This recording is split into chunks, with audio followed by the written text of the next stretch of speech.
Hi, what is up everybody? It's Rowie Kiwi, and in today's video I'm thinking I'm going to be making some clay pens. I've seen a few videos going around people doing it, and I really need to replace some pins on my purse. Well, one pin on my purse. And I'll show you. So here's my purse. And I've got 3 pins on it currently. One from my first anime convention I ever went to, this one I made, and this nudgy one from a grab bag. This one though I made with shrink plastic, you know, shrinky dinks, and I painted it, and it's got a little bit of like Mod Podge diamond something, whatever it's called, it just to seal the top. But it looks pretty dingy now. It's like all yellow and scratched up, so I want to replace it. And I've seen some people making pens out of polymer clay, and I think I'm gonna give that a shot. So I actually did like one test run, and it's this little Pikachu. I think it turned out okay. It's a little messy. I didn't have any dotting tools at the time, so I did buy some of those. So the circles I had a hard time making. But this is kind of what we're going for.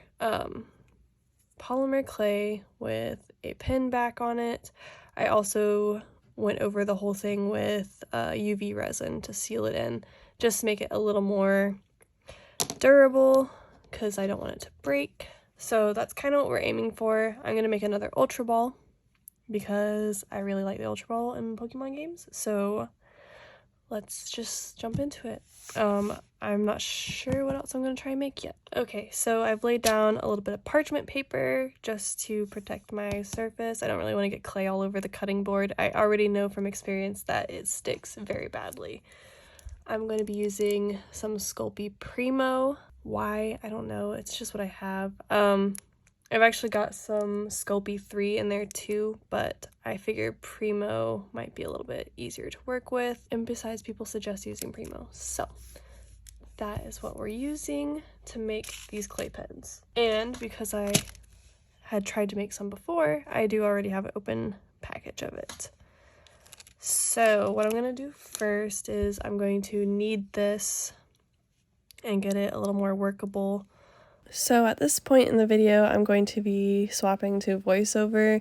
Initially, I planned on just talking through the whole video, but after a little while, my boyfriend was home and he was sleeping, so I didn't want to keep him up while talking and trying to film this. So I'm just conditioning the clay by working it a whole lot. It took a long time to get it soft and malleable. At this point, I used some popsicle sticks as a thickness guide.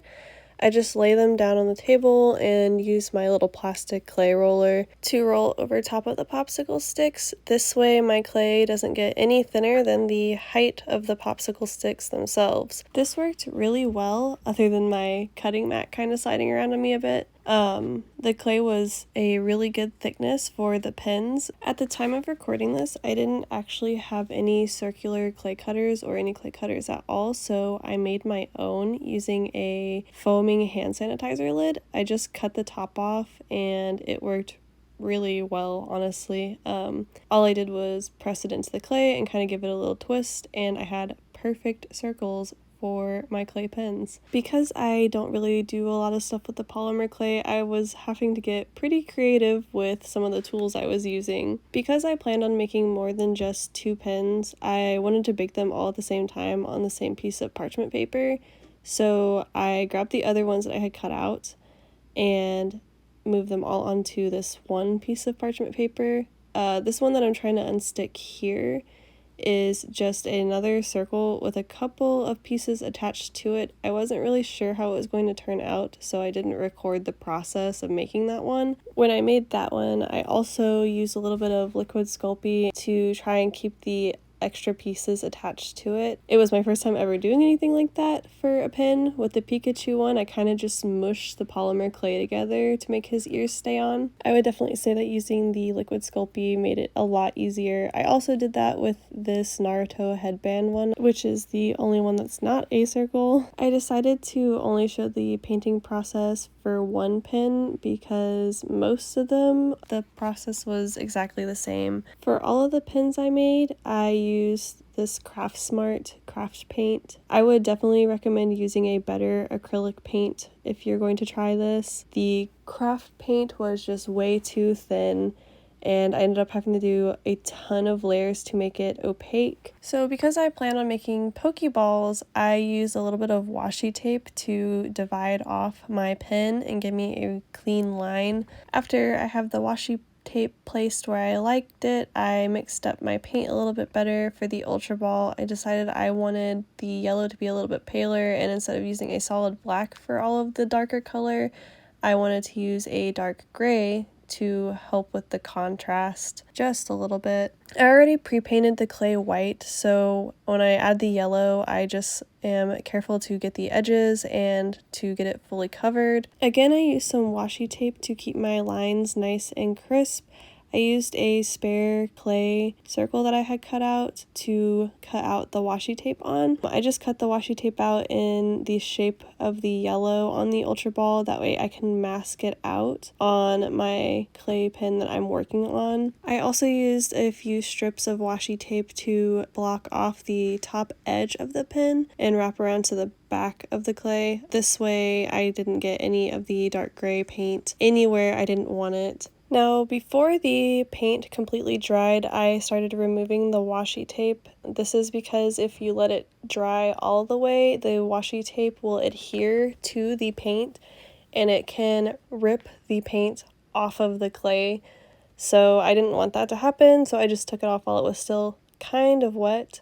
And then I go in and start cleaning up any messed up edges where the tape wasn't pressed down all the way, or the tape was cut a little bit funny, so I just evened it up a little bit. This is definitely the most tedious part about painting the clay pens. Once I'm done painting and it's dry, I break out the trusted washi tape again, and I cut this in half just because I'm just trying to mask off the center portion of the Pokeball. I'm creating that line that goes across the middle of Pokeballs. I ended up not being happy with the initial placement, so I repositioned the bottom washi tape just to make the line a little bit thicker, and then I paint this solid black. Even though the black paint was more opaque, I did end up having to do a few layers just like I did with all of the paint. I just didn't show me actually going in and adding every single layer. Again, I removed the washi tape while the paint is still kind of wet, and this is where I realized I did not wait long enough between adding the washi tape and letting the paint dry. So I had to go back in and kind of fix up where some of the paint got ripped up by the washi tape. I should have let it dry just a little bit longer before I moved on to the next layer, but luckily it wasn't too difficult to fix. It was just a few little spots that got pulled off. Unlike with my Pikachu pen that I made, I did actually have a dotting tool for these ones. So here I'm using one just to add in the center of the Pokeball, the little button that they have on them. Because the clay doesn't really have any give to it, the dotting tool worked pretty well, but the bottom of the circle got a little funny, so I just fixed it up a little bit. And then I go in with a slightly smaller dotting tool to add in the actual button. This one turned out a bit better, and I realized that I placed it just a little too low, so I smooshed it out a little bit with a different tool, and I thickened up the line just a little bit underneath the white circle. I was definitely kind of learning and feeling it out as I went, so I definitely made a few mistakes here and there, but nothing that I couldn't fix. Now that my clay is fully painted and the paint is dry, I used some UV resin to seal it. I just add it on top of the pen and then use a paintbrush that I don't really care about to mush the UV resin around and make sure it's on all the edges. Once the resin is in place, I use a lighter to pop any little air bubbles that I might have created and then pop it underneath the UV light for a while. I did run it underneath the UV light a few times just to make sure that the resin was fully cured, and then we can see how shiny it is. To attach the pen back, I just used some E6000. This glue is super good and I really like using it for stuff like this. I make sure to add a decent amount of it and then stick the pin backing on. I make sure that the pin closure is kind of facing upward so it doesn't get stuck in the glue. And then I smush the E6000 around the top of the pin back too, just to make sure it's got a really good seal. Once the backing is on and dried, the pen is complete. So this is my new Ultra Ball pen. I can now put this on my purse and replace my old one.